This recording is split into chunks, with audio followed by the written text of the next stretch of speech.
but I don't think you'll get back out. There's a big drop off there now, and people have put rocks here to build up steps. I don't think you get back up here, mate. Jom geng, ada satu spot ni je yang tinggal, yang tepat dekat tepi air. Nak turun dia sketchy sikit lah, tak scary, okey je. Jom lah, kita turun pelan-pelan. Bismillahirrahmanirrahim.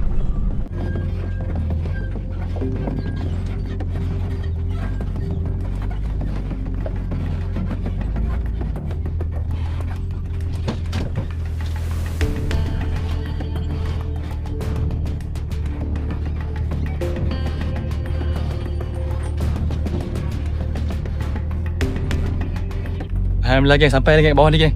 Esok nak gerak. Pisang sikit kot. Sebab batu nak naik tu banyak step-step sikit. Tapi rasa kita confident tu ada, kita boleh. Malaysia boleh bro.